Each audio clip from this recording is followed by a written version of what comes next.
तकावा कहाँ more but जोगा कहाँ कबीरा कहाँ मोर कहाँ कबीरा। ये पुस्तक अकेले की बजाय साथ में बैठ के दिखाओ लोग। कहाँ मोर बट जोगा कहाँ कबीरा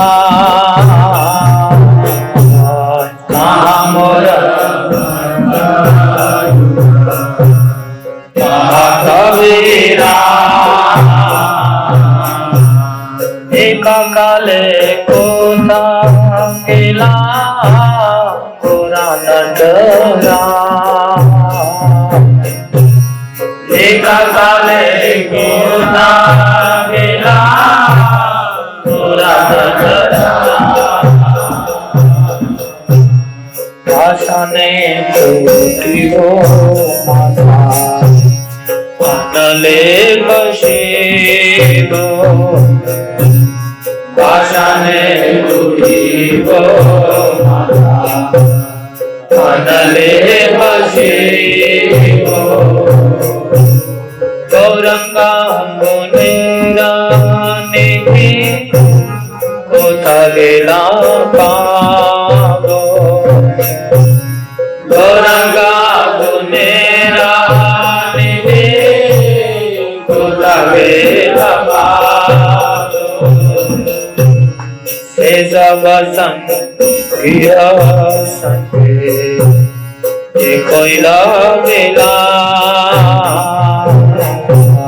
से सब संग गिरा ये कोयला मिला से संग ना पाइया कांदे नरोत्तम से संग ना पाइया कांदे नरोत्तम हे अनिलो हे करुणा प्रचुर हे अनिलो करुणा प्रचुर हे अनिलो प्रेम धना करुणा प्रचुर हे अनिलो प्रेम करुणा प्रचुर। हे न प्रभु कोता गेला आचार्य ठाकुर हे न प्रभु कोता गेला आचार्य ठाकुर। हरे कृष्णा कृष्णा कृष्णा हरे हरे हरे राम राम राम हरे हरे हरे कृष्णा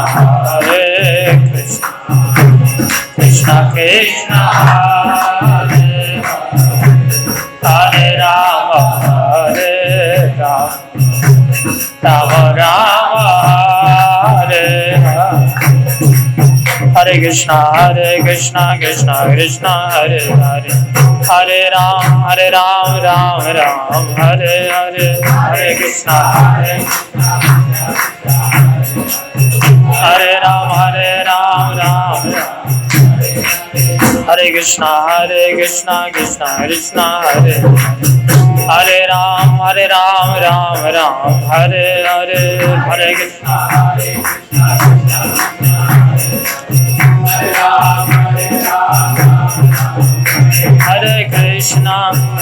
हरे कृष्णा कृष्णा कृष्णा हरे हरे हरे राम राम राम हरे हरे हरे कृष्ण कृष्णा हरे कृष्णा कृष्णा कृष्णा हरे हरे हरे राम राम राम हरे हरे हरि बोल हरि बोल हरि बोल हरि बोल निताय गौर हरि बोल हरि बोल हरि बोल। जय जय प्रभुपाद प्रभुपाद प्रभुपाद प्रभुपाद जय जय प्रभुपाद प्रभुपाद प्रभुपाद। जय जय गुरुदेव गुरुदेव गुरुदेव गुरुदेव जय जय गुरुदेव।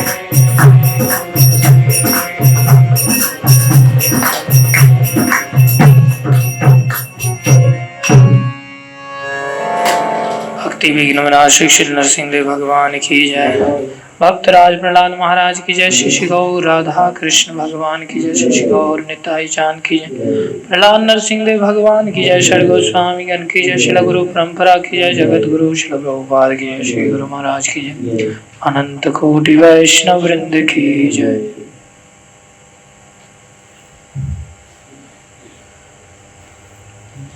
ओम अज्ञानं तिमिरन्धस्य ज्ञानाञ्जनशलाकया चक्षुरुन्मीलितं येन तस्मै श्रीगुरवे नमः। श्रीचैतन्यमनोभीष्टं स्थापितं येन भूतले स्वयं रूपकदा मह्यं ददाति स्वपदान्तिकं। वन्देऽहं श्रीगुरो श्रीयुतापदकमलं श्रीगुरुन् वैष्णवांश श्रीरूपं साग्रजातं सगना रघुनाथान्वितं तं सजीवम् साद्वैतं सावधूतं परिजन सहितं कृष्ण चैतन्य देवं श्री राधा कृष्ण बलान सगन ललिता श्री विशाखान्वितांश। हे कृष्ण करुणा सिंधु दीनबंधो जगतपते गोपेश गोपीकांत श्री राधा कांत नमस्तुते। तप्त कांचन गौरंगी राधे वृंदावनेश्वरी वृषभानुसुते देवी प्रणमामि हरिप्रिये। वाञ्छाकल्पतरुभ्यश्च कृपा सिन्धुभ्यैव च पतितानां पावनेभ्यो वैष्णवेभ्यो नमो नमः। जय श्री कृष्ण चैतन्य प्रभु नित्यानंद श्री अद्वैत गदाधर शिवासादि गौर भक्तवृंद। हरे कृष्णा कृष्णा कृष्णा हरे हरे हरे राम राम राम हरे हरे। हरे कृष्णा कृष्णा कृष्णा हरे हरे हरे राम राम राम। हरे कृष्णा कृष्णा कृष्णा हरे हरे हरे राम राम हरे हरे। गुरुवे गौरचंद्राय राधिकाय तदालय कृष्णाय कृष्ण भक्ताय तद्भक्ताय नमो नमः। हरे कृष्ण। श्रीमद् भगवत गीता यथारूप इसका एक श्लोक का थोड़ा सा अंश पढ़ेंगे। एवं परंपरा प्राप्तम इमं राजर्षयो विदुः सकाले नेह माता योगो नष्टः परन्तप। एवं परंपरा प्राप्तम् इमं राजर्षयो विदुः सकाले नेह माता योगो नष्टः परन्तप। एवं परंपरा प्राप्तम् इमं राजर्षयो विदुः सकाले नेह माता योगो नष्टः परन्तप।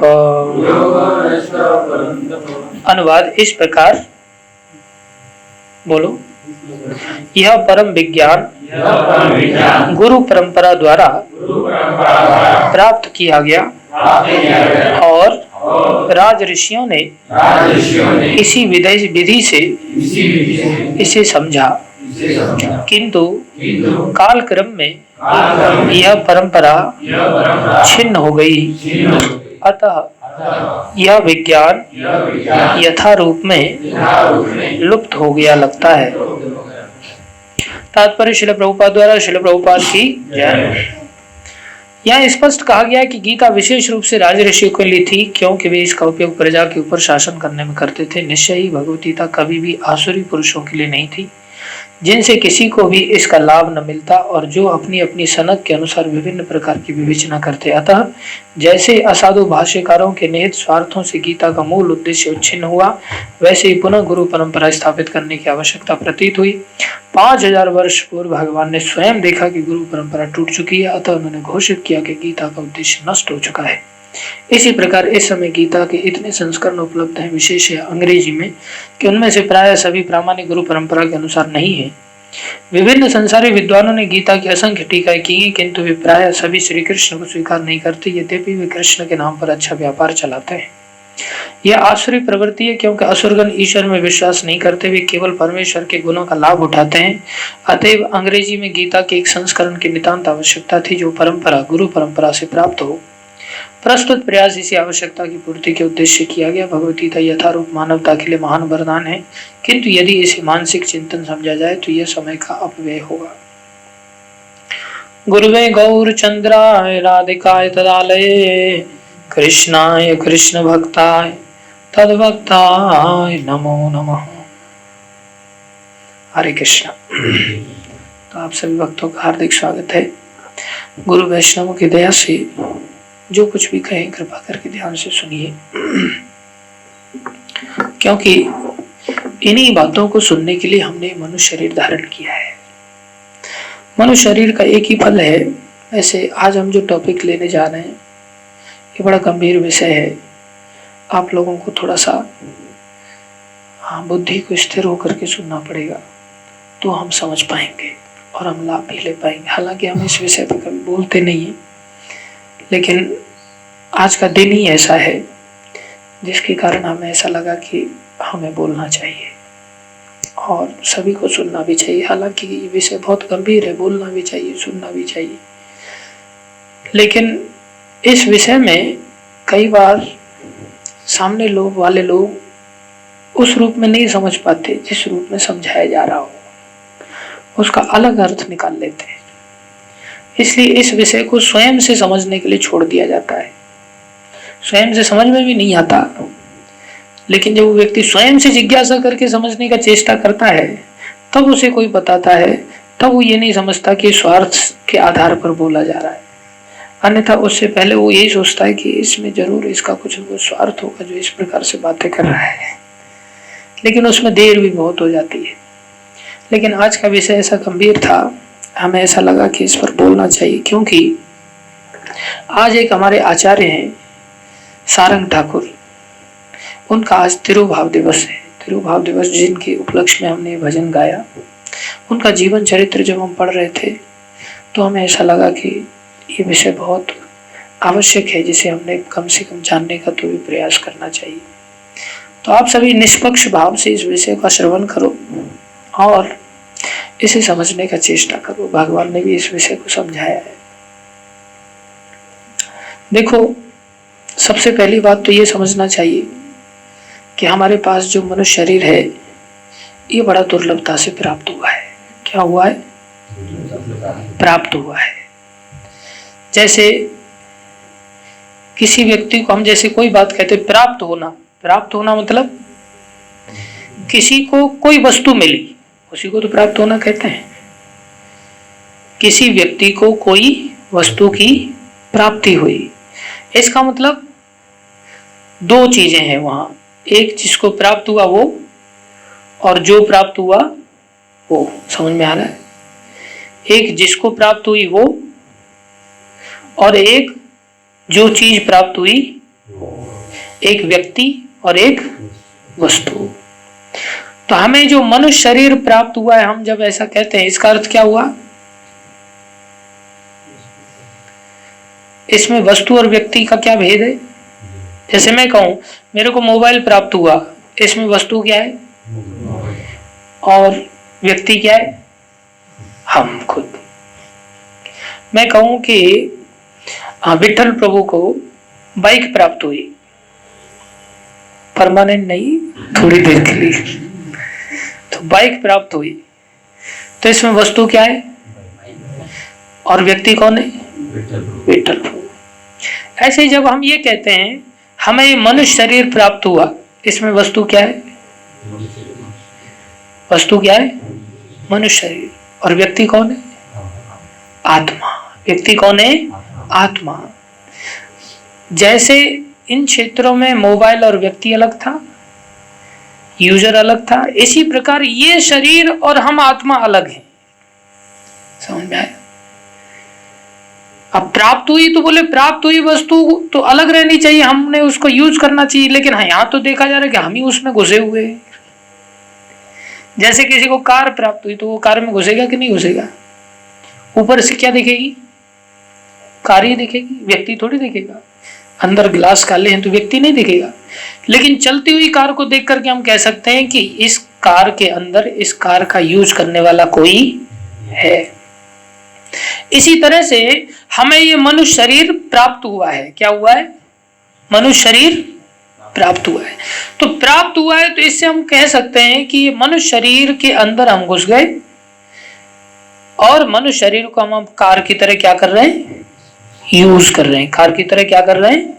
यूज कर रहे हैं। अभी जैसे कार का पहिया अपने आप थोड़ी घूम जाता है, कहीं उसको कोई घुमाता है तभी तो घूमता है।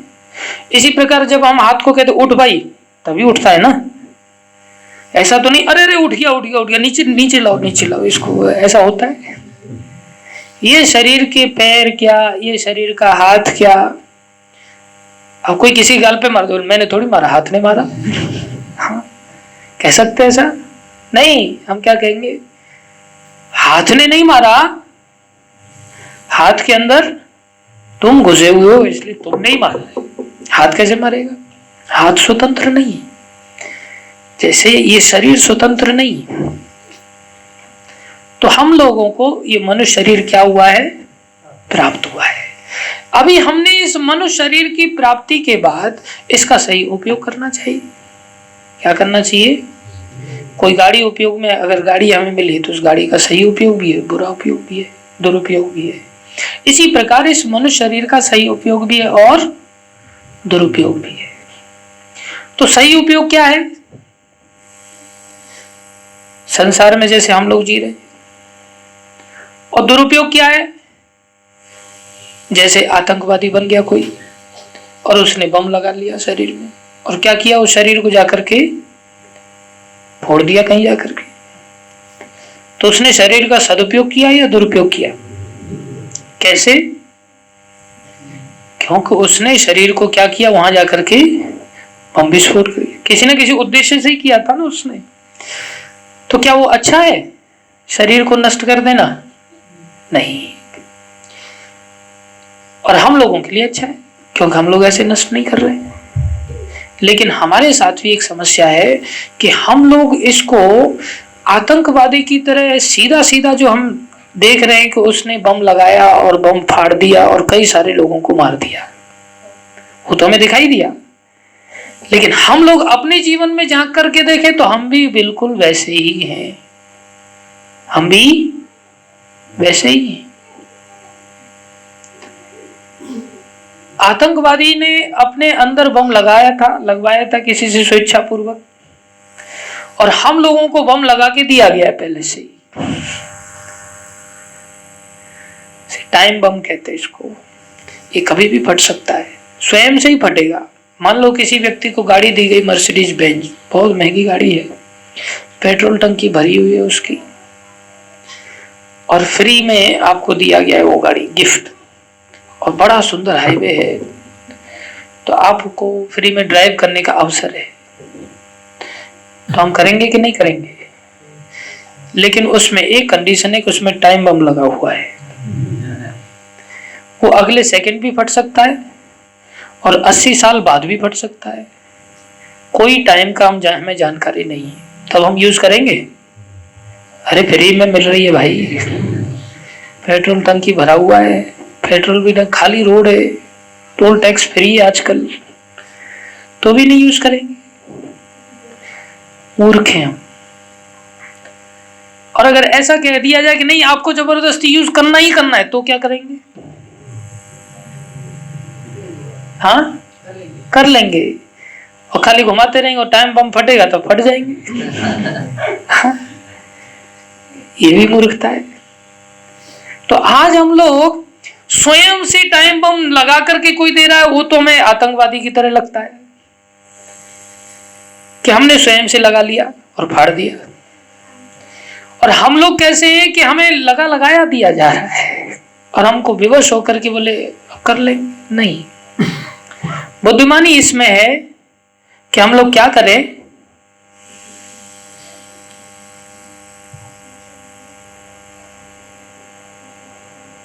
बुद्धिमानी इसमें है कि हम लोग उसको यूज करें, लेकिन यूज करने से पहले पहले खोजें इसमें टाइम बम कहां लगा हुआ है और उसको निकाल के फेंक दें। सबसे पहला काम क्या करना चाहिए, उस टाइम बम को खोजना और खोज करके उसको निकाल करके बाहर फेंक देना। समझ में आया? अगर हम नहीं फेंकते तो हम भी आतंकवादी की तरह ही इसको दुरुपयोग करने जा रहे हैं बस, लेकिन थोड़ी देर से मरेंगे। वो तुरंत मरने वाला है और हम धीरे धीरे मरने वाले हैं। स्वयं धीरे धीरे मरते, दूसरों को भी धीरे धीरे मारते। वो तुरंत मार डालता है और दूसरों को भी धीरे धीरे मारता है, दूसरों को भी तुरंत मार देता है। लेकिन हम में और आतंकवादी में कोई ज्यादा भेद नहीं है। क्यों? मनुष्य शरीर का जो वास्तव में सदुपयोग है वो हम नहीं करते। वास्तव में सदुपयोग क्या है? वास्तविक सदुपयोग है अथ अतो ब्रह्म जिज्ञासा। क्या सदुपयोग की शुरुआत है? अथ अतो ब्रह्म जिज्ञासा। जैसे ही मनुष्य शरीर मिला, हमें तुरंत जिज्ञासा करना चालू कर देना चाहिए। क्या करना चाहिए? जिज्ञासा करना चाहिए। कुत्ते, बिल्ली, गधा, सुअर भी जिज्ञासा करते हैं, लेकिन वो जिज्ञासा अलग है और मनुष्य शरीर की जिज्ञासा अलग है। क्या गधा है जब इतने बार काट रहे हैं फिर भी फोन लगा रहे हैं? तो जिज्ञासा क्या है? कुत्ते बिल्ली की क्या जिज्ञासा है? क्या जिज्ञासा? कुत्ता जिज्ञासा करता है, जिज्ञासा मतलब इंक्वायरी। किस चीज की इंक्वायरी करता है? हाँ, सूंघता हुआ जलता है कि नहीं? क्या किधर है? खाना किधर है? और खा पी लेता है तो फिर क्या देखता है? किधर सोए, सोने की जगह किधर मिलेगी? और सो करके उठता है फिर क्या सोचता है? खाने के लिए कहाँ मिलेगा? और क्या सोचता है? खा पी करके सो करके बोले अब तो बहुत बहुत बोर हो गया, खाना सोना कुछ और भी चाहिए। तो क्या सोचता है फिर? कुतिया किधर है? फिर क्या सोचता है? कुतिया किधर है? अब कुतिया को भोगने जाता है तो भाई कई सारे कुत्ते आ जाते हैं, उस पर अटैक करने लगे। तू ही कैसे भोग करेगा, हमारा भी अधिकार है। तो क्या करता है फिर वो? अपना बचाव करता है। क्या करता है? कैसे बचाव करता है? फिर झगड़ा होता है ना, तो झगड़ा होता है तो क्या करता है? दांत दिखाता है, पंजे लड़ाता है, झगड़ा करता है, काटता पीटता है, सब कुछ उठा पटक छलांग दिखाता है, अपनी सारी एक्टिविटीज दिखाता है। इसके अतिरिक्त और कुछ करता है? क्या क्या? भोजन किधर है? सोना किधर है? संतान कहां से मिलेगी? और अर्थात परिवार किधर है? पत्नी किधर है? और बचाव सुरक्षा कैसे होगी? ये जिज्ञासा करता है कि नहीं? कुत्ता हो, बिल्ली हो, सुअर हो, गधा हो, सारा संसार इस जिज्ञासा में लगा हुआ है। और मनुष्य शरीर पाकर के अगर हम भी यही जिज्ञासा कर रहे हैं तो ये जिज्ञासा हमारे लिए उपयोगी, लेकिन 99.99% सिर्फ यही जिज्ञासा करते हैं। क्या किधर है? खाना किधर है? सोना किधर है? परिवार किधर है? पत्नी किधर है? बीवी किधर है? गर्लफ्रेंड किधर है? और डिफेंस कैसे होगा? बैंक बैलेंस करके, बॉडीगार्ड बना करके, गाड़ियां लेकर के अपना डिफेंस करना। लेकिन ये जिज्ञासा कुत्ते बिल्ली जैसी ही जिज्ञासा है। इसके लिए तो कुत्ते का ही शरीर अच्छा था, फिर इस शरीर में, और वहां पर इतना अच्छा था कि पढ़ने लिखने की भी जरूरत नहीं थी, फिर भी ये सारी चीजों की पूर्ति हो जाती थी। ये शरीर में ये चारों प्रकार की जिज्ञासाएं हैं, लेकिन साथ में पढ़ना लिखना भी पड़ता, कितना गधा मजूरी करना पड़ता, तब जाके चारों चीजों की फुलफिलमेंट होती है। इसलिए मनुष्य शरीर किस जिज्ञासा के लिए मिला है? अथ अतो ब्रह्म जिज्ञासा, ब्रह्म जिज्ञासा करने के लिए। किसकी जिज्ञासा?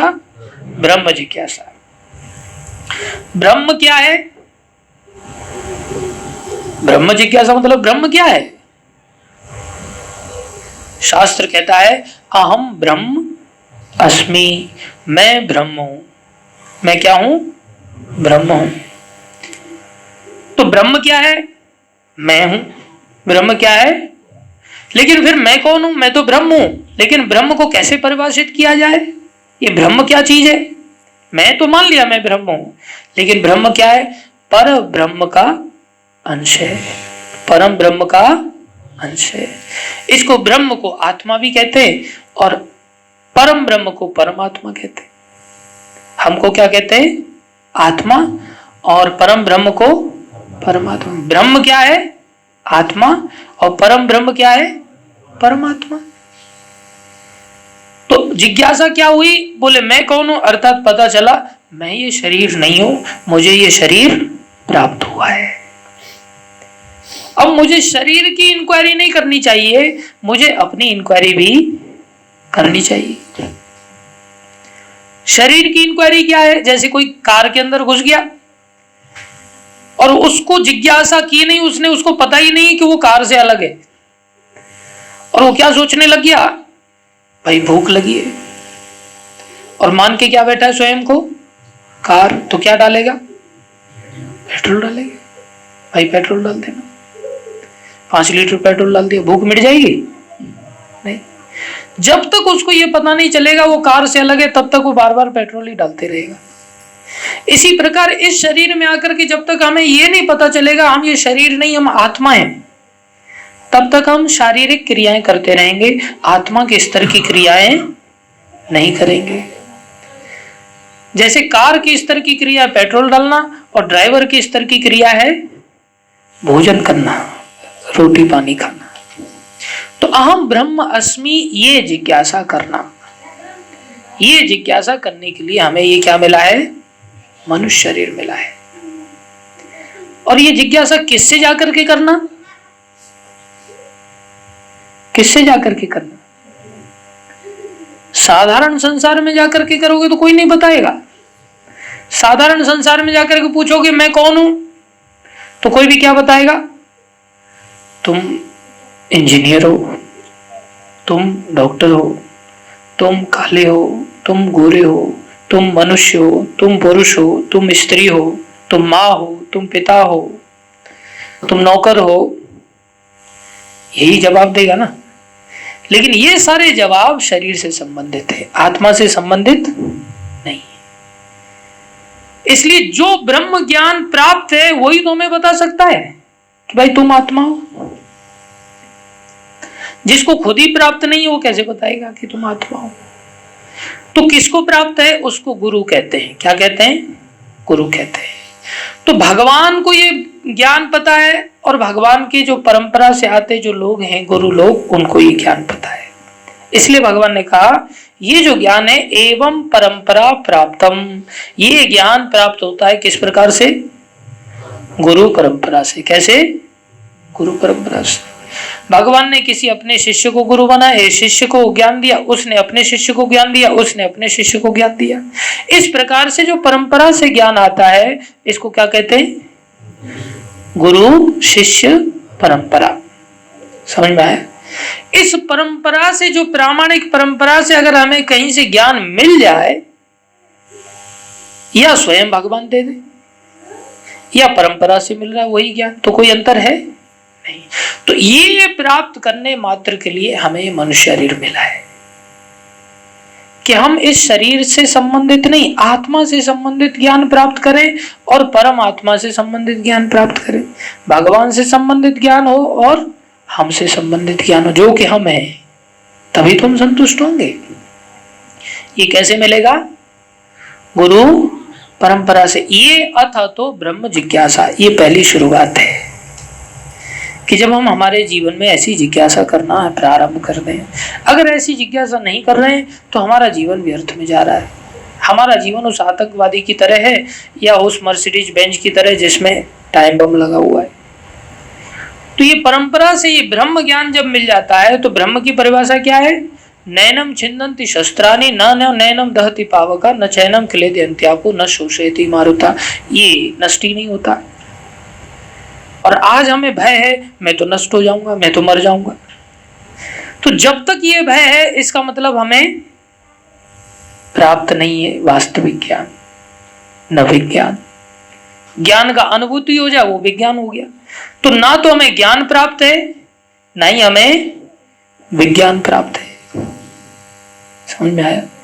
इसलिए जब तक हम इस अवस्था तक नहीं पहुंचते तब तक हमें किसी प्रामाणिक गुरु का आश्रय लेना चाहिए। बिना किसी प्रामाणिक गुरु के हमारा मंगल नहीं हो सकता।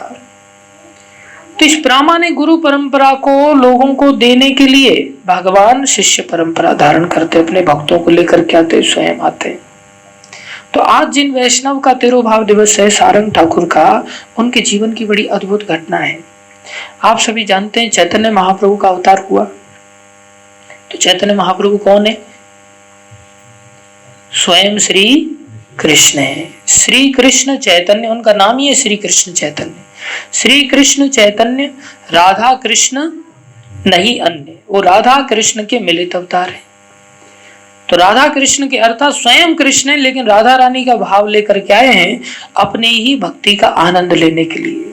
भक्त रूप में भगवान का अवतार हुआ है। तो ये अवतार कैसा है? संसार के जीवों की चिंता करता है भक्त होने के कारण। तो चैतन्य महाप्रभु एक बार घूमते घूमते, इनके एक बड़े नित्य पार्षद थे सारंग ठाकुर। ये बंगाल में मामगाछी एक जगह है बर्धमान के पास, ये नवद्वीप के पास, वहां पर ये रहते थे। तो इनका नित्य नियम था, इनके भगवान के विग्रह थे राधा गोपीनाथ।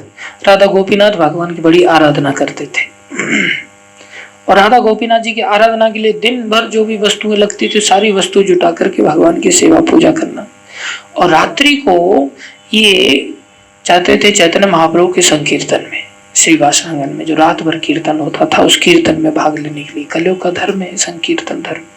कली कालेर धर्म हरि नाम संकीर्तन। कलियुग का एक ही धर्म है भगवान के नाम का कीर्तन गुणगान करना। तो रात को चले जाते वहां पर।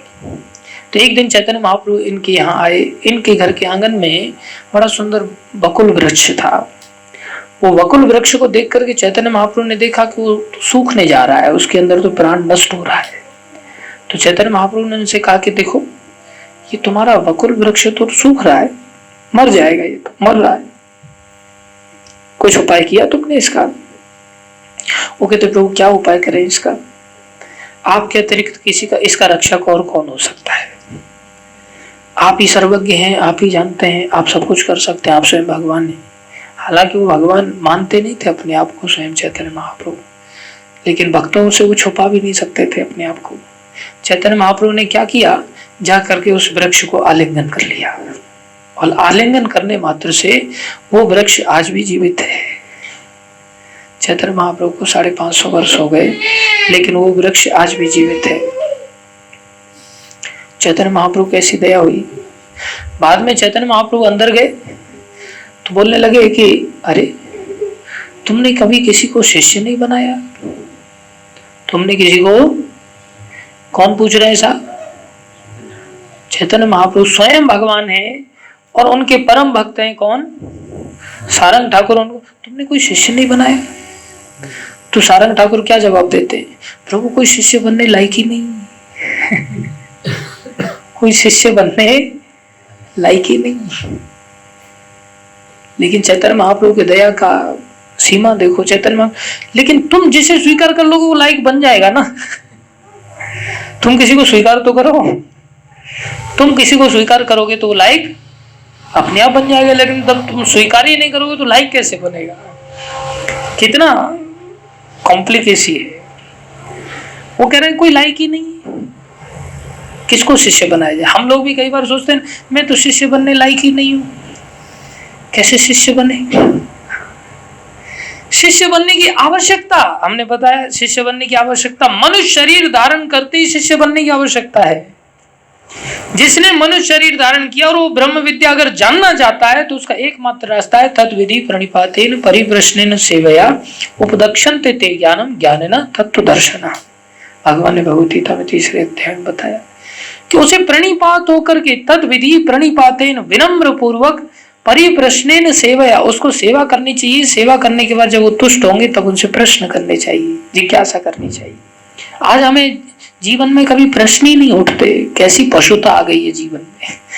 हर व्यक्ति मनुष्य शरीर पाकर के एकदम कुत्ते बिल्ली की तरह बस एक ही प्रश्न है, कहाँ से पेट भरेगा, कहाँ से शादी ब्याह होगा, कहाँ से भोग भाग करके संतान पैदा करेंगे और कैसे मर मरा करके चले जाएंगे। बस कैसे भी मनुष्य शरीर कट जाए, कब ये बम विस्फोट हो जल्दी से। इसमें जब तक नहीं हो रहा है तब तक बेंच को, मर्सिडीज बेंच को भगाते रहो, कैसे भी पेट्रोल फुल है, भगाते रहो। फट जाएगी तब राम नाम सत्य, तब कोई लेना देना क्या फर्क पड़े। जैसे अभी कहा था बोले फिर तो ले लेंगे ना, यूज करेंगे, लेकिन ये किसी ने नहीं कहा कि उसमें से टाइम बम निकाल के बाहर फेंकेंगे पहले, ये कोई नहीं कहता है।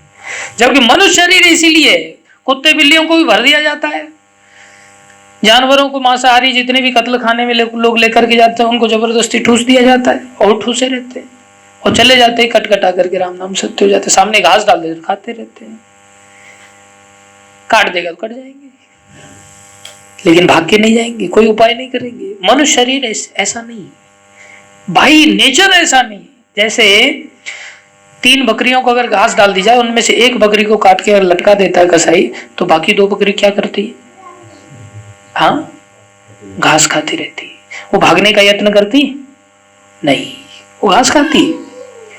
जबकि अगर तीनों का रिश्ता भी है, एक माँ है, एक बाप है और एक बेटा है, तीनों का रिश्ता, उसमें से बेटा अगर कट गया या बाप अगर कट गया या माँ अगर कट गई, बाकी 2 क्या करेंगे? घास खाएंगे। और अगर मनुष्य शरीर में जिनमें तीनों का कोई रिश्ता नहीं और उन तीनों को एक साथ लेकर के कोई चला गया और उसमें से एक को टांग दिया काट करके, तो दूसरा क्या सोच रहा है? दूसरा नंबर किसका है? मेरा ही है ना, यही सोचेगा ना। ये तो नहीं मैं तो इसका रिश्तेदार ही नहीं, मेरा नंबर क्यों आएगा? मेरा तो इसके साथ नाता ही नहीं, इसकी तो इसके घर से दुश्मनी थी, मेरे साथ थोड़ी दुश्मनी। अरे नाता होगा तब तो कितना ज्यादा सोचेगा। जिसका नाता नहीं है लेकिन मनुष्य शरीर मात्र होने के कारण उसको भय हो जाएगा, ये 2 में से एक चला गया, अभी हमारा ही नंबर है, हमारे अतिरिक्त तो और किसी को नहीं पकड़ा जाए, क्यों? हम साथ में आए थे। समझ में आए? इसलिए हमें ऐसी चिंता करनी चाहिए। मनुष्य शरीर का बाई नेचर ऐसा स्वभाव है, लेकिन ऐसा नेचर प्राप्त करने के पश्चात भी हम लोग ऐसी वास्तविक जिज्ञासा नहीं कर पाते। मनुष्य जन्म पाइया राधा कृष्ण ना भजिया, जानिया सुनिया विष खाई नो। आतंकवादी तो जानबूझ करके एटम बम लगा रहा है और हम मीठा जहर खा रहे, धीरे धीरे करके कैसे भी जीवन खत्म हो जाए, बस मनुष्य शरीर छूट जाए। नहीं, तो हमने इस मनुष्य शरीर को क्या करना चाहिए? बोले ये नहीं, मैं तो लायक ही नहीं हूँ किसी गुरु का शिष्य बनने के लिए। अरे मनुष्य शरीर प्राप्त हो गया, यही से हमें समझना चाहिए कि अब हमें लायकायत दे दिया भगवान ने, अभी हमें जाकर के कहीं जिज्ञासा करनी चाहिए, किसी योग्य गुरु की शरण में जाना चाहिए। तो चैतन्य महाप्रभु कह रहे हैं, चैतन्य महाप्रभु को चिंता है, हमें चिंता नहीं। जब उनके पास दुकान है और दुकान होने के कारण वो ऐसे दयालु हैं कि वो जानते हैं कि मार्केट में इसके वो फ्री में बांटना चाह रहे हैं। वो जानते हैं कि लोगों की यही सबसे बड़ी प्रधान आवश्यकता, लेकिन मूर्ख लोग हैं वो आने के लिए तैयार नहीं। इसलिए भाई तुम दुकान खोलो, अन्यथा दुकानदार तो आराम से बैठा रहता है, जिसको गरज पड़ेगी आएगा, नहीं पड़ेगी ना आए। और दुकानदार कस्टमर भी लगाता है, एजेंट भी लगाता है अपने प्रोडक्ट को बेचने के लिए, लेकिन तब लगाता है जब वो स्वार्थी होता है, जब उसका प्रोडक्ट का वैल्यू इतना ज्यादा है कि उसको एडवर्टाइज करने की जरूरत नहीं, तो क्यों एजेंट लगाएगा। लेकिन चैतन्य महाप्रभु के पास ऐसी वस्तु है जो कि बिक नहीं रही और फालतू में पड़ी हुई, ऐसा नहीं है। चैतन्य महाप्रभु के पास ऐसी वस्तु है क्योंकि वो संसार के जीवों की यही मूलभूत आवश्यकता है, लेकिन वो बेवकूफ इतना मनुष्य शरीर पाकर के फिर भी दुकान पर नहीं आ रहा है लेने के लिए। इसलिए चैतन्य महाप्रभु अपने उन भक्तों को कह रहे हैं कि भाई तुम दो, किसी को शिष्य बनाओ, किसी को स्वीकार करो। और कहते हैं कि कोई लाइक ही नहीं, किसको कोई कीमत तो दे, वस्तु की कोई कीमत तो दे, तभी तो फोकट में थोड़ी दी जाएगी। तो चैतन्य महाप्रभु क्या कहते हैं, बोले नहीं, तुम उसे स्वीकार कर लो, कीमत दे देगा, लाइक बन जाएगा। कीमत क्या है? प्रणिपात होना, विनम्र होना, शरणागत होना, बड़ी सारी कीमत है। ये कीमत कोई भी चुकाए तो योग्य शिष्य है, नहीं चुकाता तो योग्य शिष्य नहीं। तो चैतन्य महाप्रभु तुम स्वीकार तो करो। अब महाप्रभु का इतना फोर्स है, महाप्रभु ने कहा भी हमारा आज्ञा गुरु हो या तारो ये देश। उन्होंने ये नहीं कहा हमारा आज्ञा शिष्य हो या तारो या अपने आप का उद्धार कर लिए, तो बहुत सारी जगह कहा, लेकिन संसार में जीव को अकल ही नहीं है, तो गुरुओं को भी कह दिया मेरी आज्ञा सब गुरु बनो, जल्दी से जबरदस्ती बनो, भगवान चाहते ऐसा। हमारा आज्ञा गुरु है या तारो ये देश, जारे देखे तारे कहो कृष्ण उपदेश। कैसे तरेगा ये देश? जिसको देखो उसको कहो कृष्ण का उपदेश। डोंट गिव योर उपदेश, अपना उपदेश मत दो, भगवान ने जो कहा है उसी को रिपीट करो, भगवान का उपदेश कहो। तो चैतन्य महाप्रभु की जबरदस्ती को देख करके सारंग ठाकुर, ठीक है कल मुझे जो भी मिल जाएगा मैं उसे शिष्य बना लूंगा। पहली दृष्टि में मेरे को जैसे ही जो भी मिल जाएगा मैं क्या करूंगा, उसे शिष्य बनाऊंगा। ऐसी योग्यता तो शिष्य बनने की बड़ी कठोर है, साधारण योग्यता नहीं। हम लोग तो जो गुरु योग्य नहीं मिल रहा है मेरे को, बेटा शिष्य योग्य बन गया तुम, गुरु योग्य तो बाद में मिलेगा। तुम अपने अंदर योग्यता लेके आ पाए क्या? शिष्य की निष्ठा, शिष्य की योग्यता कितनी ज्यादा होनी चाहिए, उसका स्वयं भगवान श्री कृष्ण मित्र सुदामा से वर्णन करते हैं। जब सुदामा द्वारकापुरी में जाता है उस समय की कथा है, बड़ी सुंदर कथा है। भगवान जाते ही भगवान उनको स्वीकार करते हैं, स्वागत करते हैं, अपने आसन पर बिठाते हैं, अपने बेड पर बिठाते हैं। सभी जानते हैं वो कथा किस प्रकार से द्वारपालों को जाकर के निवेदन आदि किया, द्वारपालों ने जाकर के बताया, भगवान दौड़ करके गए, भगवान ने उनके आंसुओं से चरण धोए और भगवान को उस सुदामा को बिठा दिया। फिर वार्ता चली दोनों में। उस समय वार्ता चली तो उस समय भगवान कहते हैं कि देखो गुरु की आवश्यकता कितनी ज्यादा है, उसको भगवान कहते हैं। भागवत के अंदर 10वें स्कंद में 80वां अध्याय है, उसमें एक श्लोक आता है कि मैं संसार में न ब्रह्मचारी के आश्रम से प्रसन्न होता हूं। कोई ब्रह्मचारी जीवन में स्वाध्याय कर रहा है, ग्रंथों का अध्ययन कर रहा है, वो मेरे को प्रसन्न करता है, लेकिन मैं पुस्तकों के अध्ययन से इतना प्रसन्न नहीं होता। कोई व्यक्ति गृहस्थी है, दान धर्म कर रहा है, गृहस्थी का धर्म क्या है? दान धर्म करना, उससे भी मैं इतना ज्यादा खुश नहीं होता। बोले कोई वानप्रस्थी है, वानप्रस्थी क्या कर रहा है? बोले तपस्या कर रहा है, उसकी तपस्या से भी मैं ज्यादा प्रसन्न। कोई सन्यासी है, सन्यासी क्या कर रहा है? वो यज्ञ आदि कर रहा है, मैं उससे भी प्रसन्न। जितना प्रसन्न मैं गुरु की सेवा करने से होता हूं उतना प्रसन्न मैं किसी से भी नहीं होता, भगवान स्वयं बताते हैं। और तुम्हें याद है सुदामा, हमने गुरु की सेवा कैसे की थी? इनके गुरु सांदीपनी मुनि थे, सुदामा और श्री कृष्ण भगवान के। उज्जैन में रहते थे, उज्जैन में शिक्षा प्राप्त कर रहे थे, इतने आज्ञाकारी थे। कई घटनाएं हैं, आज्ञाकारिता के कारण में भी भगवान को इन्होंने लकड़ी लेने के लिए भेजा कि आज्ञा का पालन जरूर करेगा और आनाकानी नहीं करेगा, सेवा दौड़ के करेगा। ये सेवा करने वाले बहुत कम मिलते हैं। भैया जरा पानी, हाँ लाता हूँ, उठ रहा है धीरे धीरे आराम आराम से। हाँ, एक है जो तैयार रहता है, हर समय रेडी रहता है, हर व्यक्ति की पहचान हो जाती है कौन व्यक्ति की कैसी सेवा भाव है। तो इन दोनों के अंदर बड़ा सेवा भाव भी था, क्योंकि भगवान ही गुरु के बड़े शिष्य थे, बड़े प्रिय शिष्य थे सेवा भाव के कारण। दूसरा कारण यह भी था कि सुदामा जी के बड़े मित्र थे। सुदामा विप्र थे, गरीब थे, ब्राह्मण थे, सुदामा से इनकी मित्रता हुई। सुदामा पाठ भूल गए और पाठ भूलने पर दंड मिलता था। तो जब भगवान कृष्ण पहुंचे तो अब ये चिंतित हो गए कि मेरे को तो जंगल में जाना पड़ेगा, अभी कोई दंड दिया जाएगा, मेरे गुरुजी कोई दंड देंगे। कृष्ण पहुंचे तो कृष्ण ने भी कहा मुझे भी गुरुदेव याद नहीं है। स्वयं से भगवान कृष्ण भी भूल गए पाठ, और दोनों को फिर दंड दिया कि आप जाओ लकड़ी बीन करके लेके आओ।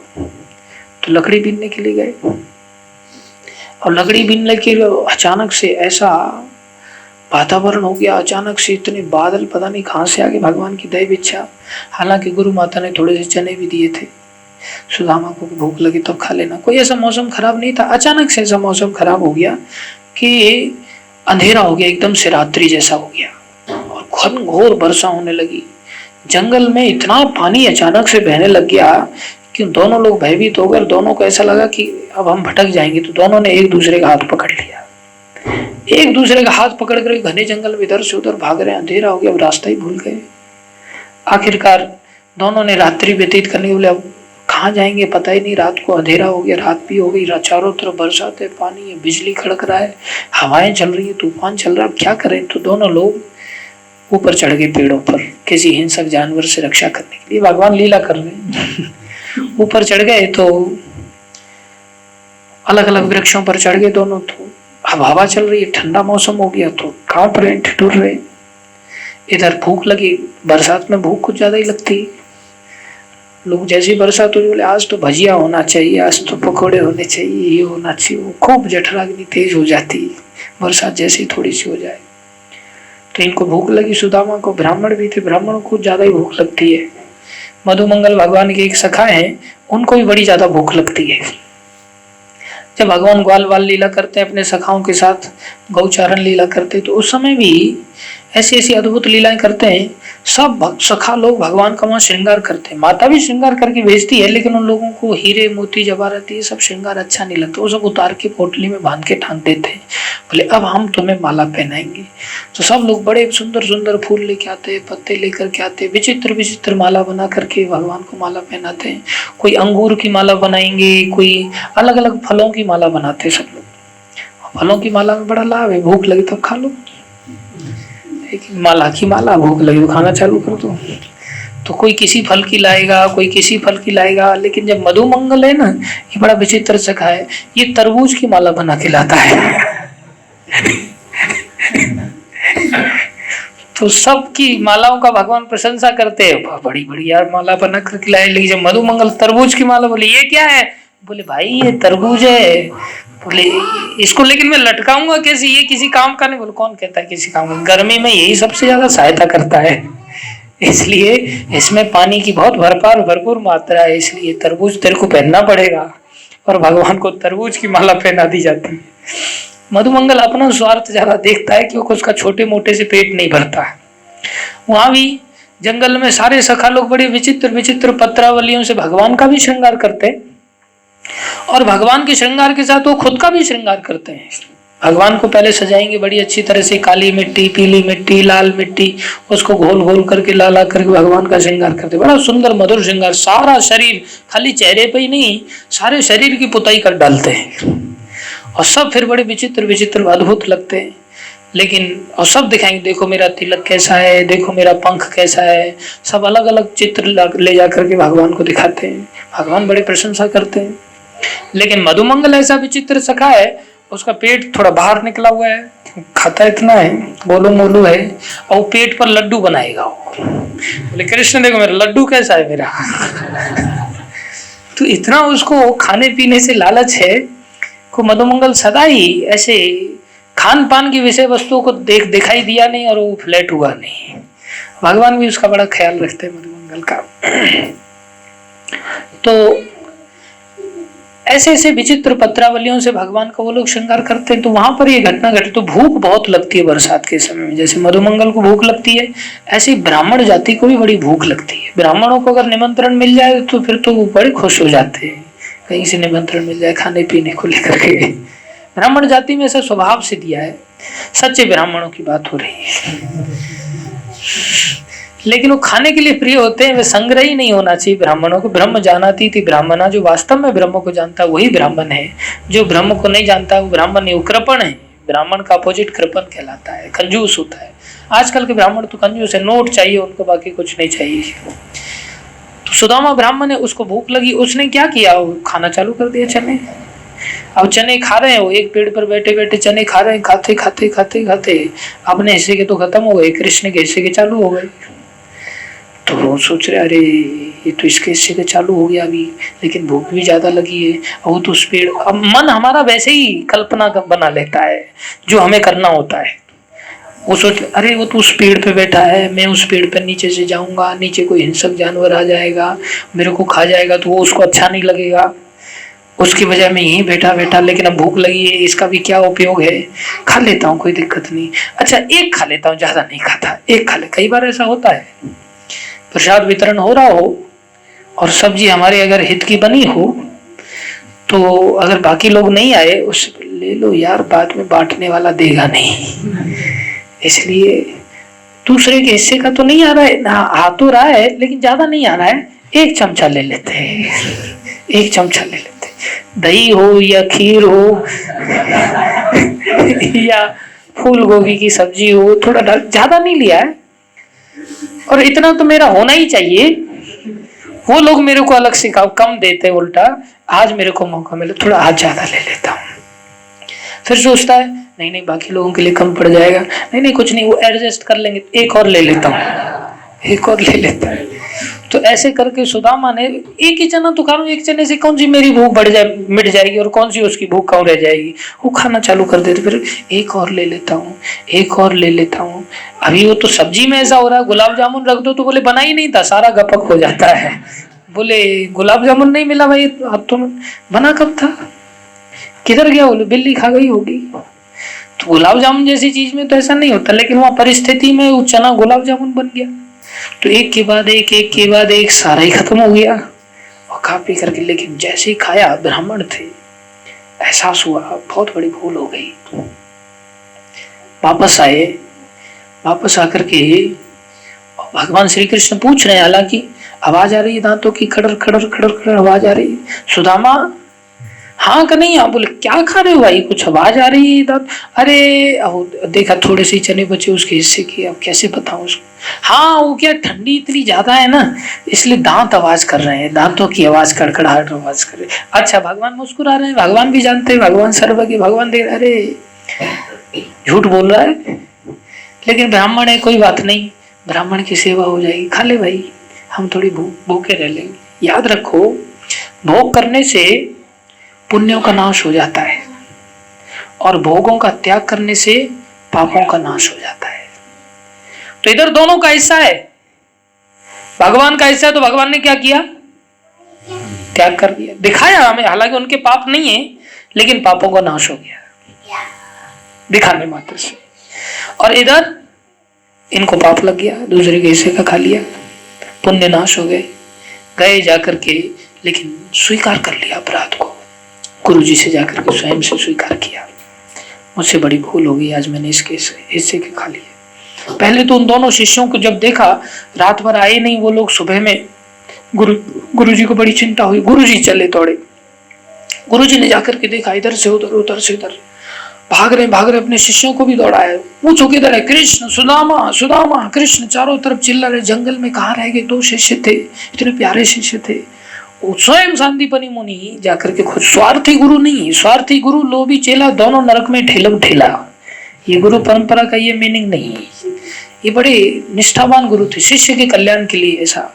तो खोजते हुए पहुंचे वहां पर, इतनी देर में सामने से कृष्ण और सुदामा दोनों आए, उन दोनों को देख करके यहाँ पर सांदीपनि मुनि ने बड़े आशीर्वाद दिए, तुम लोगों ने मेरे लिए अपने प्राणों की भी परवाह नहीं की, जबकि किसी भी व्यक्ति को अपना शरीर बड़ा प्यारा होता, अपने प्राण बड़े प्यारे होते हैं, लेकिन तुमने ऐसा त्याग किया कि तुमने अपने प्राणों का भी परवाह नहीं किया, प्राणों को भी हाथ हथेली पर रख करके तुम लोग मेरे लिए इतना सेवा कर रहे हो, लकड़ियां बीन रहे हो राजकुमार होकर के, ऐसी छोटी से छोटी सेवा करने के लिए तुम लोग तत्पर हो। मैं तुम्हें आशीर्वाद देता हूं। क्या आशीर्वाद दिया, बोले पूरा जीवन तुम्हें कभी विद्या विस्मरण नहीं होगी, तुम्हें सारी विद्या सदैव स्मरण रहेगी। दोनों का आशीर्वाद दिया, और दोनों आशीर्वाद लेकर के वापस आए। जब उन्होंने गुरुजी मेरे से गलती हो गई, मुझे चने दिए थे, मैंने चने खा लिए, तब सुदामा के ऊपर उनको बड़ा खेद प्रकट किया उन्होंने। गुस्सा तो नहीं आया क्योंकि प्रिय शिष्य थे, उन्होंने बड़ा खेद प्रकट किया, लेकिन विद्या तो तुम्हें स्मरण रहेगी, लेकिन तुमने अपने जीवन में गरीबी को ले लिया। अब तुम गरीबी को दूसरा शब्द कहते हैं, दरिद्रता, दरिद्रता अब तुमने अपने जीवन में स्वयं मोल ले ली, तुमने स्वीकार कर लिया, इसलिए दरिद्रता नहीं, अन्यथा तुम्हें गुरु अपराध लग जाता, तुम्हारी विद्या नष्ट हो जाती। विद्या तो रहेगी लेकिन दरिद्रता को स्वीकार कर लिया। इधर भगवान ने त्याग किया तो भगवान को द्वारका नगरी मिली, सोने की द्वारका, ऐश्वर्य बढ़ा। और इधर इन्होंने ग्रहण कर लिया दूसरे हिस्से का तो क्या मिली। लेकिन यहां से हमें जो सीखने वाली बात थी वो थी गुरु के प्रति निष्ठा। गुरु जी का ऐसा आशीर्वाद मिला कि उस आशीर्वाद के कारण ऐसी दरिद्रता थी जिसका कोई अनुमान नहीं लगा सकता, और ऐसी दरिद्रता में भी वो अपनी विद्या को भूले नहीं। भगवान का भक्ति करना जीवन का उद्देश्य है, तो हर परिस्थिति में भगवान का भक्ति करते रहे। यहाँ तक कि एक राजा था, उनका भाई उस राजा का कवि था, गुणगान करते थे। ये भी कवि थे, भी भगवान को गुणगान करते, लेकिन ये भगवान को गुणगान करते थे। एक बार राजा ने इनको अपने यहाँ बुलाया अपना गुणगान करवाने के लिए, लेकिन वहां पर राजा को गालियां दे दी इन्होंने, गुणगान में ही भगवान का गुणगान किया। उसने सीढ़ियों से धक्का मार करके बाहर फेंक दिया, लेकिन भगवान की भक्ति की शिक्षा का त्याग नहीं किया। ये किस कारण से हुआ? गुरु जी के आशीर्वाद के कारण। गुरु का आशीर्वाद बड़ा कल्याणकारी होता है, लेकिन ऐसा कोई गुरु का पहले आश्रय तो ले, तभी तो आशीर्वाद मिलेगा। लेकिन जीवन में हम लोग सोचते हैं गुरु की आवश्यकता ही, क्या करेंगे गुरु लेकर के। ऐसे ही यहाँ सारंग ठाकुर थे, ऐसे थे कि उन्होंने चैतन्य महाप्रभु के आग्रह को जब देखा तो उन्होंने, ठीक है कल मुझे जो भी मिलेगा मैं उसे क्या करूंगा, शिष्य बना लूंगा। शिष्य बनना यहाँ सुदामा और श्री कृष्ण के चरण, उससे जीवन से हम देख सकते हैं कितना कठिन है। और जब ऐसा चरित्र सुनते सोचते अरे बाप रे बाप, हम तो शिष्य बनने के लायक है ही नहीं, कैसे ऐसे शिष्य बनेंगे।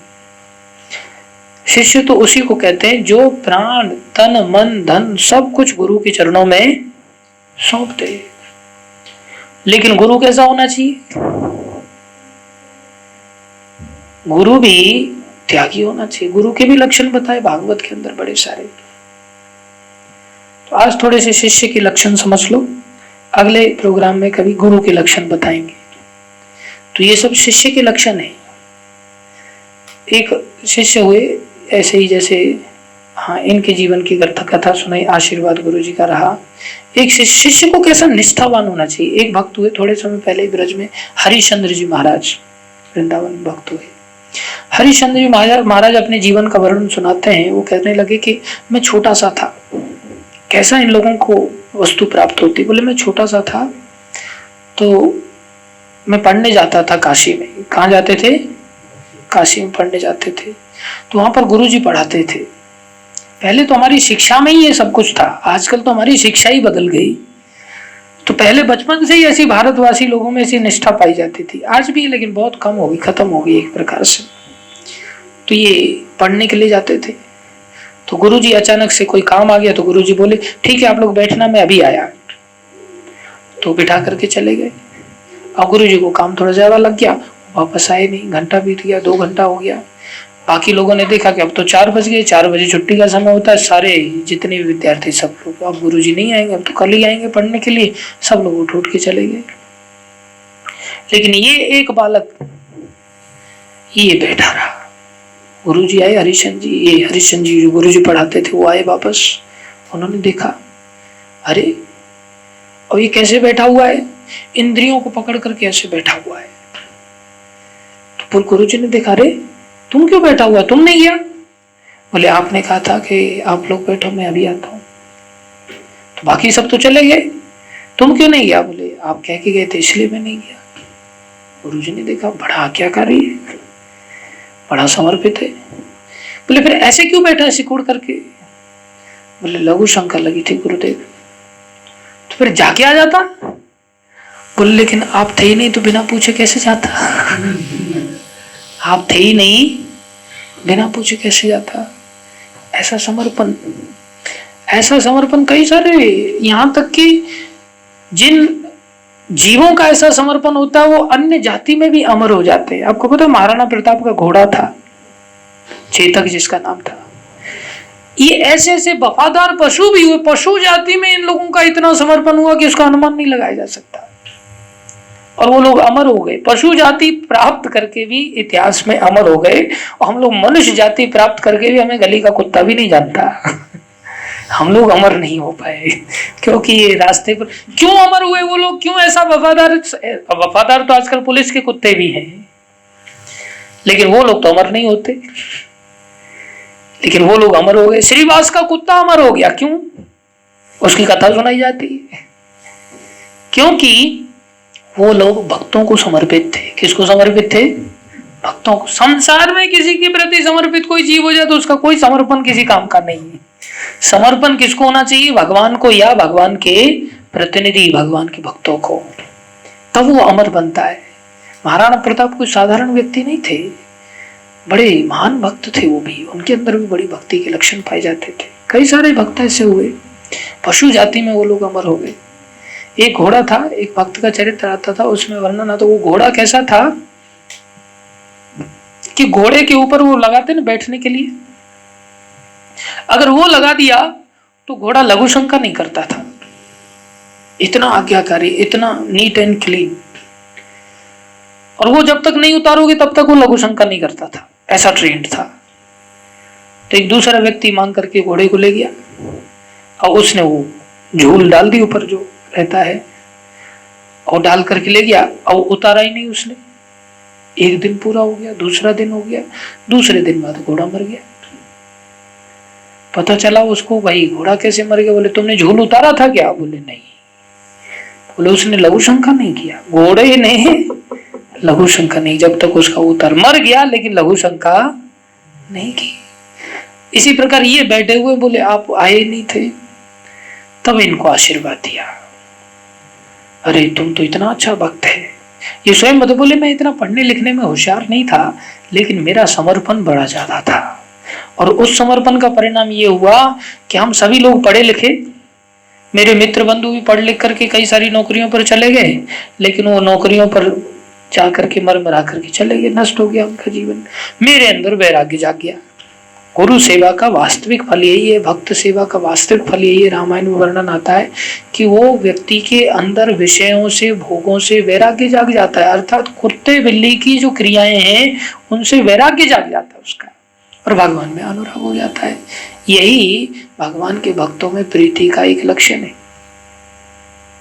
मिले जो संत होए अनुकूला, मिले जो संत होए अनुकूला, भक्ति तात अनुपम सुख मूला, भक्ति तात अनुपम सुख मूला। भक्ति कैसी है? ये अनुपम सुख देने वाली, संसार के सुख की तो कोई तुलना ही नहीं, उपमा ही नहीं दी जा सकती। ये भक्ति कब मिलती है? मिले जो संत होए अनुकूला, जब भगवान के भक्त अनुकूल हो जाएं। भगवान के भक्त अनुकूल कब होंगे? जब हमारा उनके प्रति समर्पण होगा। जब तक हमारा समर्पण नहीं है वो हमारे ऊपर अनुकूल कभी नहीं हो सकते। तो पहला तो हमारे अंदर ऐसे लक्षण होने चाहिए, तब जाकर के हम कुछ प्राप्त कर सकते हैं। लेकिन ऐसे लक्षण हमें सोचे कि अब हमारे अंदर तो है नहीं, और गुरु भी सोच रहा है ये लायक ही नहीं, तो क्या करेंगे इसका। हम सोचे हमारे अंदर है नहीं, तो फिर तो संबंध बनेगा ही नहीं, फिर ब्रह्म जिज्ञासा के मार्ग तो यहीं बंद हो जाता है। लेकिन भगवान की दया इसे रुकने नहीं देती। उन्होंने सारंग ठाकुर को कहा जाओ, और तुम जिसे शिष्य स्वीकार करोगे वो अपने आप योग्य बन जाएगा, चिंता मत करो। और सारंग ठाकुर ने उन्हें वचन दी, ठीक है आप कह रहे हैं तो कल मुझे जो भी पहली दृष्टि में मिलेगा मैं उसे शिष्य बना लूंगा। और ऐसा बोल करके वो गंगा स्नान करने चले गए। गंगा जी बहती है वहां पर मायापुर के आसपास, नवद्वीप में, बंगाल में। तो गंगा किनारे नहाने चले गए, लेकिन वहां पर रास्ते में उनको कोई नहीं दिखाई दिया।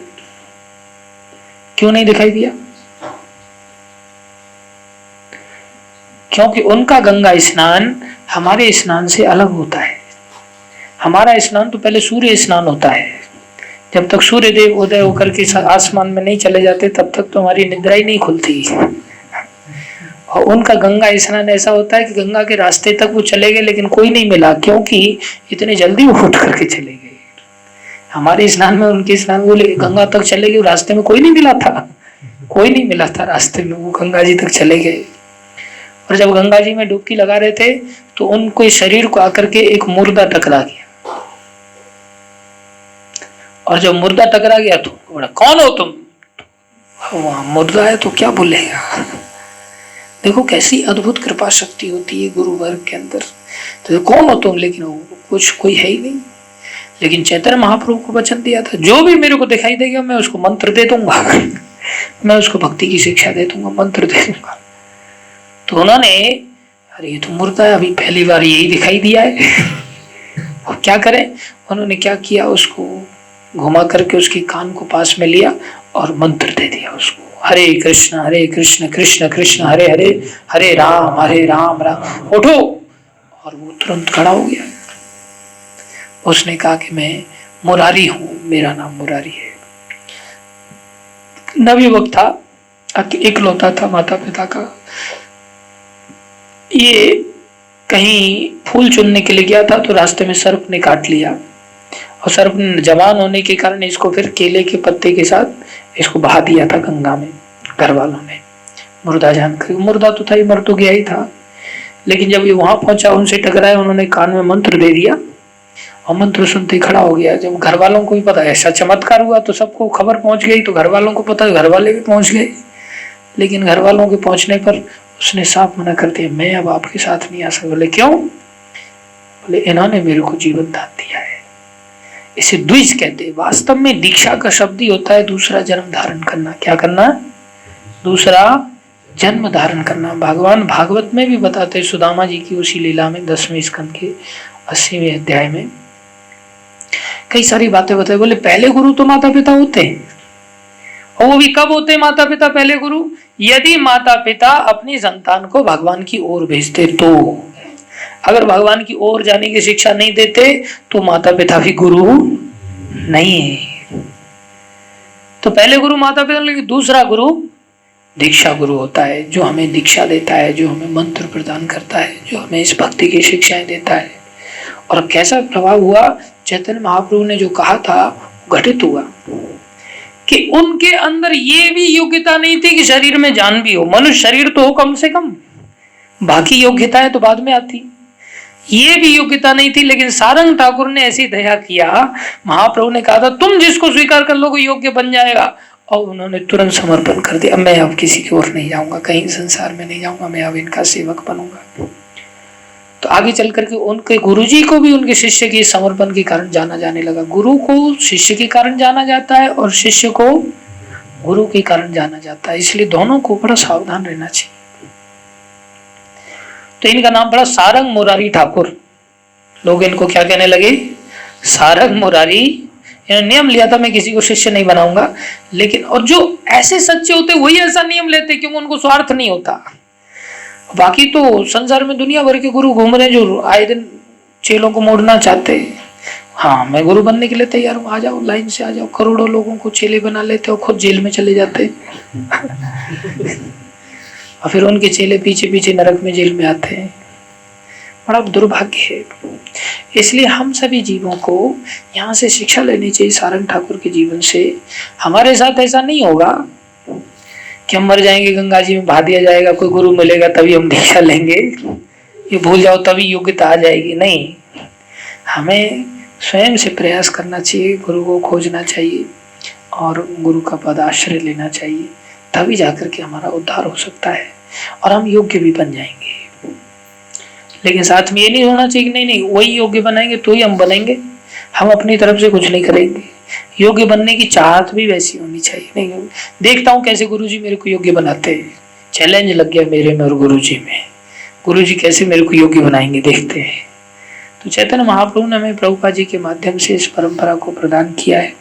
हमने प्रभुपाद जी की इस परंपरा में अपने आप को स्वीकार करके इस मनुष्य जीवन को सफल बनाना चाहिए। प्राण छूटे उससे पहले, क्यों प्राण छूट जाएंगे तो गंगा में नहीं बहाया जाएगा, जलाया जाएगा, और गुरु कोई आएगा नहीं हमारे पास चिता में कान में मंत्र फूकने के लिए।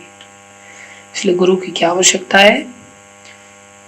ब्रह्म को जानने के लिए, अथ तो ब्रह्म जिज्ञासा, उसी के लिए भगवान ने यहाँ बताया। एवं परंपरा प्राप्तम एवं राजऋषियो विदु स काले ने महता योग नष्ट परंतप। हे परंतप, हे शत्रुओं का दमन करने वाले अर्जुन, ये परंपरा काल के प्रभाव से नष्ट हो चुकी थी, इसलिए मैं इसे पुनर्स्थापित कर रहा हूँ। अब ये गुरुओं के माध्यम से संसार के जीवों का कल्याण करेगी और ये शिक्षा एज इट इज उनको प्राप्त हो जाएगी। तो प्रभुपाद जी ने हमें शिक्षा तो दी है, लेकिन इस शिक्षा को धारण करने के लिए हमें किसी ऐसे व्यक्तियों की भी जरूरत पड़ती है। तो इस संदर्भ में कई सारे प्रश्न उठते हैं लोगों के। अभी जैसे गुरु को कैसे चुना जाए, गुरु को कैसे चुना जाए? कई बार बोले क्या बिना गुरु के भगवान की प्राप्ति नहीं हो सकती? क्या भगवान के भक्तों की, संतों की वाणी को सुनकर के हम भगवान की प्राप्ति नहीं कर सकते? वास्तव में गुरु की शिष्य के प्रति क्या भूमिका होती है? किस गुरु को धारण किया जाए? गुरु के लक्षण क्या होते हैं? अभी तो आज हमने शिष्य के लक्षण बताए, सारे शिष्य को कैसा होना चाहिए। यहाँ तक कि शिष्य को होना तो ऐसा चाहिए, लेकिन ये नहीं सोचना चाहिए अरे मैं ऐसा बनूंगा तभी जाकर के आश्रय लूंगा, ऐसा बनूंगा उनके आशीर्वाद से ही बनेंगे, वैसे भी नहीं बन पाएंगे। और आशीर्वाद प्राप्त हो जाए तो हमें ऐसा निष्ठावान होना भी चाहिए। ऐसे कई सारी घटनाएं हैं। तो कई सारे प्रश्न उठते हैं जीवन में कि संसार में दुनिया भर के गुरु हैं, किस गुरु का लक्षण क्या है? ऑलरेडी किसी व्यक्ति ने किसी गुरु का आश्रय लिया हुआ और वो पता चला कि वो गुरु सही नहीं है, तो क्या उसको त्याग किया जा सकता है कि नहीं किया जा सकता? और भी कई प्रकार के प्रश्न, क्या गुरु सदा सही होता है हमेशा ही, कि कभी गलत भी हो सकता है? क्या शिष्य को सदैव गुरु की आज्ञा का पालन करना चाहिए?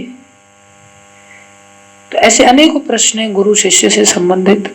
इन प्रश्नों को धीरे धीरे करके हम प्रयास करेंगे बताने का। आज हमने ये बताया कि मनुष्य शरीर ब्रह्म जिज्ञासा प्राप्त करने के लिए मिलता है। आतंकवादियों की तरह इस मनुष्य शरीर को हमें नष्ट नहीं करना चाहिए, ब्रह्म जिज्ञासा करनी चाहिए। जिज्ञासा करने के लिए उसे भक्तों का आश्रय लेना चाहिए। भक्तों का आश्रय के लिए हमें कमी नहीं है।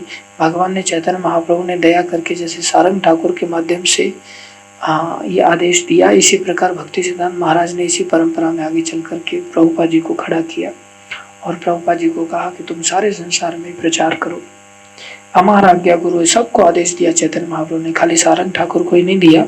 ऐसे कई सारे भक्त हमारे जीवन में उपलब्ध हैं जिनके माध्यम से हम इस शिक्षा को ले सकते हैं और शिक्षा को लेकर के इस मनुष्य जीवन को सफल बना सकते हैं। और गुरु का अगर शरणागत होकर के हम आशीर्वाद ले पाए तो हमें विद्या कभी विस्मरित नहीं होगी, चाहे हमारे जीवन में कैसी भी कठिन से कठिन परिस्थितियां क्यों ना जाए। और यदि आशीर्वाद गुरु का हमें प्राप्त नहीं हुआ तो हम चाहे अनुकूल परिस्थितियां भी रहेंगी तो भी हम उसमें कभी भी सफल नहीं हो पाएंगे। हम विद्याओं को भूल जाएंगे। क्या विद्या है? सबसे बड़ी विद्या है भगवान की शरणागति को पकड़ के रखना। जिस प्रकार से सुदामा जी ने पकड़ करके रखा, यही मनुष्य जीवन का लक्ष्य है। चाहे अमीर है, चाहे गरीब है, चाहे पढ़ा लिखा है या अनपढ़ है, हर अवस्था में भगवान की शरणागति यही सबसे बड़ा धर्म है। यही गुरु परंपरा का कर्तव्य है। यही विद्या को भगवान ने भगवत गीता के माध्यम से दे करके समझाया। अंत में भी आखिरी श्लोकों के माध्यम से भी बताया कि तुम सभी धर्मों का परित्याग करके मेरी शरण में आ जाओ। तो यही गुरु का कार्य है कि वो किसको, शिष्य को कहाँ भेजता है? भगवान की शरण में भेजता है। इसलिए कहा शिष्य को चाहिए कि गुरु को सब कुछ दे और गुरु को चाहिए कि शिष्य का कुछ ना ले। तो कैसे संबंध बनेगा? फिर शिष्य सब कुछ देगा और गुरु को चाहिए वो कुछ नहीं ले, तो फिर दिया हुआ शिष्य का कहां जाएगा? बोले शिष्य सब कुछ सौंप दे, मतलब गुरु के अपने लिए गुरु यूज नहीं करता। गुरु का कर्तव्य वो सब कुछ किस में लगा दे? उसके शिष्य से सब कुछ लेके भगवान में लगा दे। शिष्य को भी, तन को भी लगा दे, उसके मन को भी लगा दे, उसके धन को भी कहाँ लगा दे? भगवान की सेवा में। और अगर गुरु सोचता है अच्छा ये शिष्य बन जाएगा, गुरु पूर्णिमा के दिन मेरे को आना दक्षिणा चालू हो जाएगी, इसलिए शिष्य बन जाए, तेरा कर्तव्य तो कुछ ना छोड़े, सब कुछ सौंप दे और मैं तेरा सब कुछ ले लूं। तो ऐसे ढोंगी गुरुओं के चक्कर में हमें नहीं पड़ना चाहिए। प्रभुपाद जी ने इस संस्था का इसीलिए स्थापन किया है कि हम सभी इस मनुष्य जीवन को सफल करें और अपना कल्याण करें। हरे कृष्णा। कोई प्रश्न है किसी का? जगत गुरु श्री प्रभुपाद की जय, अनंत कोटि वैष्णव वृंद की जय, भगवान की वाणी भगवत गीता की जय, आप सब भक्तों की जय। हरे कृष्ण। तो आज हमारे बीच महसाना से चैतन्य जीवनपुर प्रभु पधारे हैं, तो इनका सभी भक्तों की ओर से हार्दिक स्वागत है। निताई गौर प्रेमानंदे, हरि हरि बोल। और आज ये भी आप भी पहली बार आए ना? Your good name?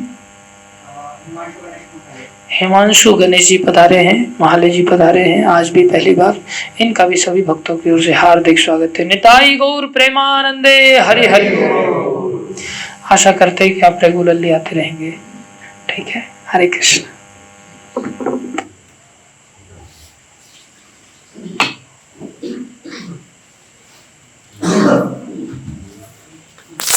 सबके लिए प्रसाद है, प्रसाद पाकर आप लोग